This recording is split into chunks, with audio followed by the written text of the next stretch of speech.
Hey guys, Professor Bill, Comic Book University, and Coffin Bound, issue number 1. There's a very good reason I'm going to talk about comic books and speculation in a hot minute, why I don't have the comic book in my hand and I had to go the comicsology route instead. Not that big of a deal for me. It's really not. But there's a bunch of speculators out there saying, hey, I happen to have a copy, $20 if you want. And yes, that's how much it's going for on eBay right now here in Canada, $20, 18 in the US. .com as opposed to .ca. Anyway, we'll talk a little bit more about that in a hot minute. First, let's talk about how Dan Waters is the writer. The artist is Danny, D-A-N-I. The colorist, Brad Simpson. The letters by Aditya Bidikar. And graphic designer, Emma Price. So this is about a character named Izzy. She's all about guns, cars, guns, and entropy. And she's being chased by the Earth Eater.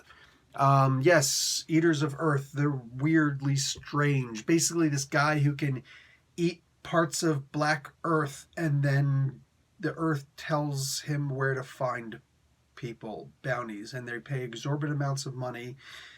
And this is really weird, man. There's a psychopomp in here who seems to be freaking killed, which is effing weird, but the psychopomp seems to be the person... You wonder, what's a psychopomp, Professor? Psychopomp is basically like the Crow, okay? There's a guide for the dead, usually considered to be a raven of some sort. Something like that. So anyway, this person who is a psychopomp is killed because he's trying to protect her. Meanwhile, he's apparently the one who put the bounty on her in the first place. Everything's weird, yet he doesn't seem to know anything about it, but at the same time, he's not that interested because she's his muse. And oh my god, this is weird. There are women, full frontal nudity in this, full everything nudity. Dude, like, I'm just saying. And people cutting off their skin and regrowing it through some specially soaked bandages and stuff. Like, dude, what the freak?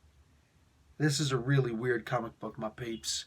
There's a talking vulture. I remember seeing this, the Coffin Bound, in one of my On the Horizon videos where I talk about the 2 months, 3 months in advance, what's coming up, what's going to happen pretty soon, reviews. So that's On the Horizon. That's where I talk about. I just put out one last week for the October solicits.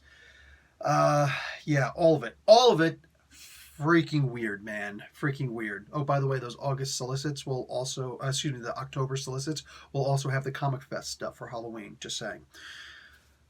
So, yeah, really weird comic book. I enjoyed it. I thought it was fun, but there's still like a black shadow over top of me because I'm thinking to myself, how do the speculators know what to purchase and what to grab? Because my comic book store owner, he's talking to somebody on the phone. When I walk up, I do the video at the comic book store, the This Week in Comics, every Tuesday, the day before the comic books come out.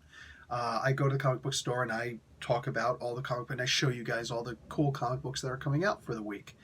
And then, and also all the collectible toys and things like that coming out for the week. And I go up to, shake his hand, be like, all right, I'll talk to you later. I'll see you later. Bye. And he's talking on the phone to a speculator. He told me he was a speculator, but it doesn't take much to know there's a speculator. There's a guy, and this guy was really pushy. Carlos only ordered 20 copies of Coffin Bound. And therefore, he didn't realize that this was going to be a big speculator issue.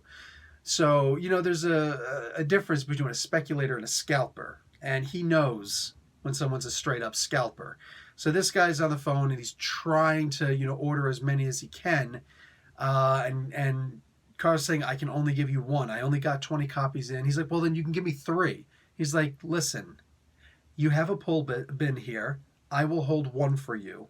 That's all I'm holding for you because I already have other people who had in their pull list also, and everybody only has access to 1. There aren't going to be any on the shelves. So, bang, there you go.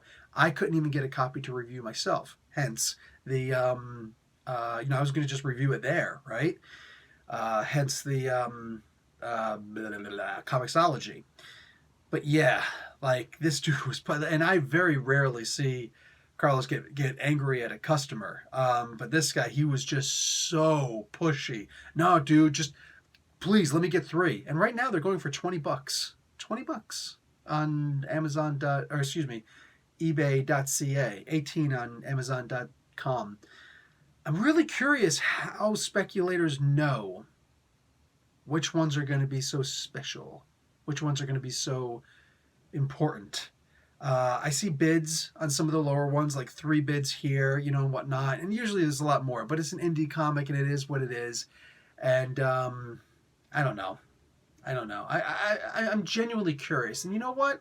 I think I'm going to have to go out and I'm going to have to try and talk to a couple speculators, the people who sell these things, find the difference, that fine line between speculator and scalper, see what I can discover. Because this comic book intrigued me. It's a good comic book.